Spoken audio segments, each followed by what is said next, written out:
Alright, this next section is one of the most important parts of the report, and I'm going to tell you how to use pressure points and acupressure to get rid of these implants. Yet first, I have to talk about exercise.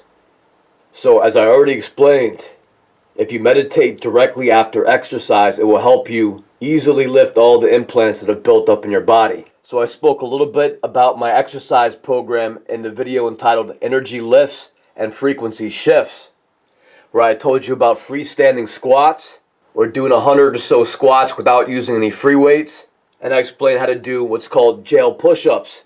So the challenge is to exercise to get your heart rate and breathing up, but then you have to close your mouth so you're breathing just through your nose, so you could use the U-breath to remove the tough implants. So in the last year, I started to run more, and I found that jogging is probably the best exercise to do in combination with the U-breath and then meditating directly afterwards. So I first started just going for short jogs up and down my street before meditating. And when I got more used to running, I would keep my mouth closed and just use the U-breath the whole time I was running. So, for the sake of meditation, I would not recommend driving across town to go to a running track or a gym, because by the time you drive all the way back home, it will not be as effective as meditating directly after exercise while you are still in an elevated state. And also, because you will need to use all the meditation positions, and people usually do not exercise at a gym and then sit down and begin to meditate right in the middle of their exercise routine. So when I'm meditating every morning, I will do exercises either at home or close to home, so I can meditate right afterwards and then have the best advantage to lifting these implants. And as I go for runs, I do not forget to clear the front of my body by blowing my nose forcefully.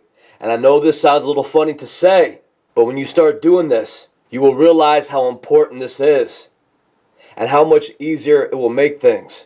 So it's a way to clear your chest and lungs while you're standing up. And the only other thing I want to say about running is that I would not go for jogs every day, because it's very important to give your body time to rest. And running is often tough on people's joints, like their hips, their knees, and their ankles.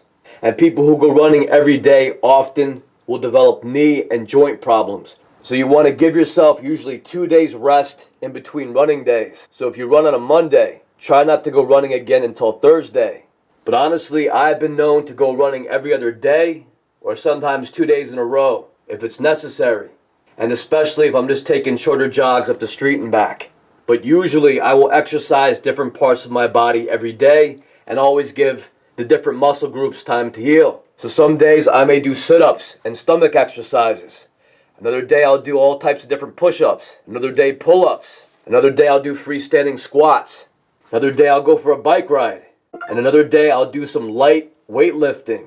So let's talk a little bit about that. As I told you, a common place for implants to develop is in your shoulders and back. So a very good exercise to do is to get a short weightlifting bar. And as you can see, I have some light weight on it. I have 10 pounds on each side, but you can go lighter, whatever is easy for you to do, because I do not want any of you injuring yourself by picking up heavier weights while you are in a seated position, because all the strain will go on your lower back. So just remember to use a weight light enough that you could pick up while seated. So if you are not used to using weights, you could just raise your arms up like this. Or you could use very light hand weights, like they use in aerobics classes, for example. So you will sit in the traditional style of meditation, so that your back is very straight and all the weight is pressing down on your tailbone and pelvis area. So first you want the weight bar in front of you, and you pull that onto your lap.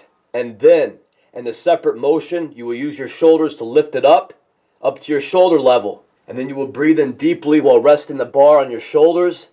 And then when you are ready to exhale, you push the bar up. And at the same time, you use your U-breath to lift the plasma out of your back and your shoulders. So you could alternate pressing the bar up from your shoulders for a couple of reps, and then pressing the bar up from your chest for a couple of reps. So remember to keep your back and your spine straight so that all the weight is pressed against your tailbone and pelvis area. And when you start off, you could do this for 15 or 20 reps, or however many reps you could do, and then safely place the bar back on the floor. So make sure that you do not exhaust your muscles and you save energy to put the weightlifting bar back on the floor, which is often the most awkward part. This exercise is done to loosen up your back and your shoulders in a cardiovascular type of exercise, as well as get your body into an elevated state so that your breathing is up, your pulse rate is up. Then you want to get into a prone meditation position and then shift your body's weight so that you are pressing down on your shoulders and your back. And then you will use the U-breath to lift from those areas. And this will help clear the buildups you have in your shoulders and back. So the whole point of this is to use different exercises every day to work out the areas where you have plasma buildups. So another example is sit-ups, which will help loosen all the implants you have in your stomach and waistline. So when doing sit-ups, you could inhale deeply and then do a sit-up on every exhale. Another exercise for your stomach is to lay with your back on the floor, and you could pedal your legs in the air like you are riding a bike. And that is good exercise for your stomach and waist, and will loosen all the plasma in that area too.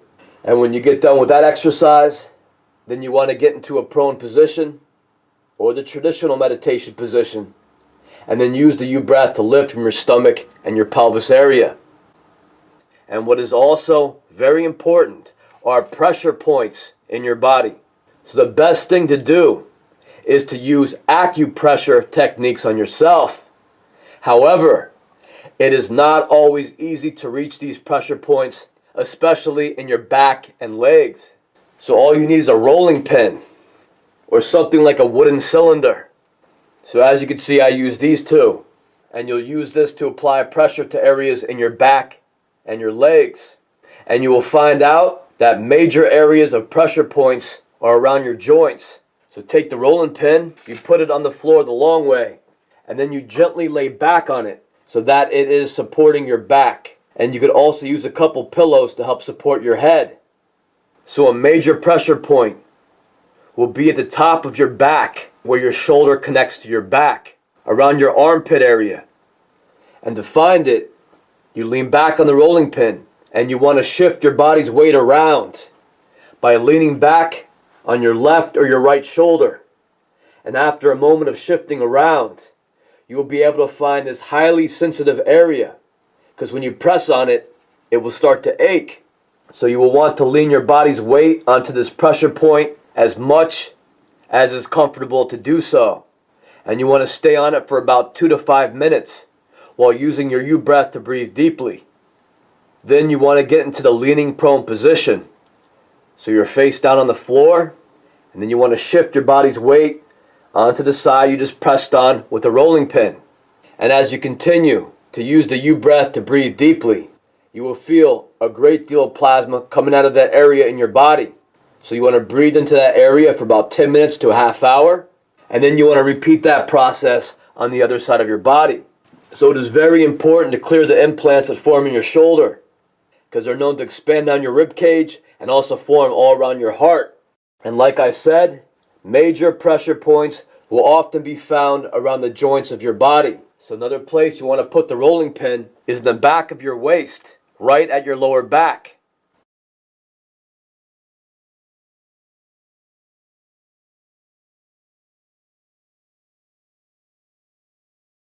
And you could put a little pressure on that area while breathing deep. And then again, you could remove that and just use your U-breath to breathe the plasma out of that area. So now for your legs. And I'm going to place it on my upper hip, right at the joint area. And you could feel a sensitive pressure point light up in that area too. And then after about 2 to 5 minutes, you could remove the rolling pin, shift your body's weight onto that area, and then use the U-breath to lift the plasma out of that area. Then you could get the rolling pin again and move it farther down the side of your thigh. And you will feel a lot of pressure points all along the sides of your legs, and especially in the side of your thigh, right above the knee area. And you always know when you're on a pressure point, because you will feel an aching sensation. So just put as much weight onto the area as comfortable.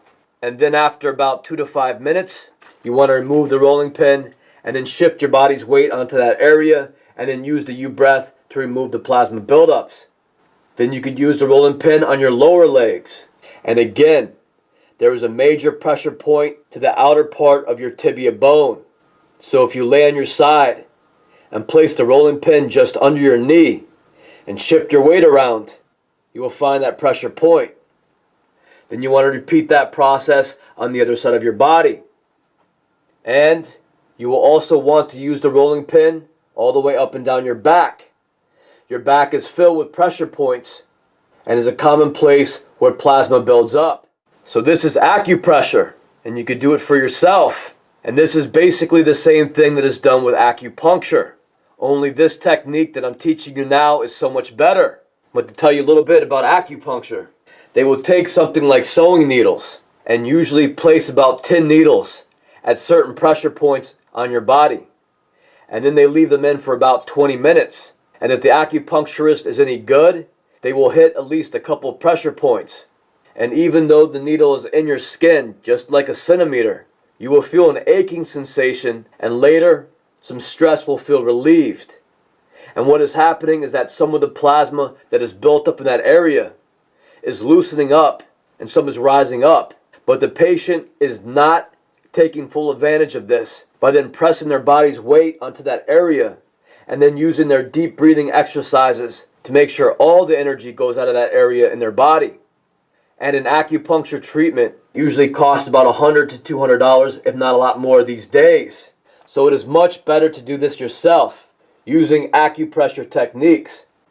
And you will also want to use the rolling pin all the way up and down your back. Your back is filled with pressure points and is a common place where plasma builds up. And you take a regular sized towel, you fold it in half, and then you roll it around the rolling pin so it looks like this. And you'll use this to apply pressure to areas in your back. You can also use it to crack your back, the same way a chiropractor cracks people's backs, to relieve tension by loosening up areas where plasma energy builds up into implants. So what a chiropractor does is have their patients lay face down on a hard table. And then the patient breathes all the way in, and then they exhale. And as the patient is exhaling, the chiropractor will press down on each side of the patient's spine forcefully. They will start at the upper back and then work their way down, pressing down on the middle back and then pressing on the lower back. And often there will be a cracking sensation as the muscles and tendons in their back loosen up and plasma energy is released. So this is the same thing as when people crack their fingers or they stretch out their leg and their knee pops.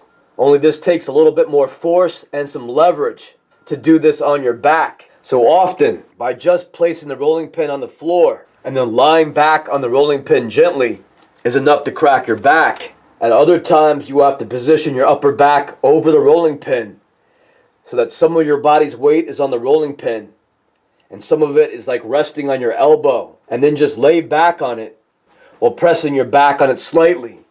So what you are doing is using the rolling pin as a fulcrum so that you can arc your back on it. So you may want to stretch for a little while before doing this, but it gets very easy once you get used to it. So you start at your higher back, and then you want to move the rolling pin so it's down around the middle of your back, and you repeat the process. You gently lay back on it and then release your body's weight onto the fulcrum, and this cracking sensation will occur. Then move it down to your lower back and repeat this process. And if you ever lean back on it and kind of press on it a little bit and nothing happens, then your back is pretty loose in that location. So do not keep on trying to crack it when it does not need to be cracked. Then get into a prone meditation position to breathe from those areas you just cracked.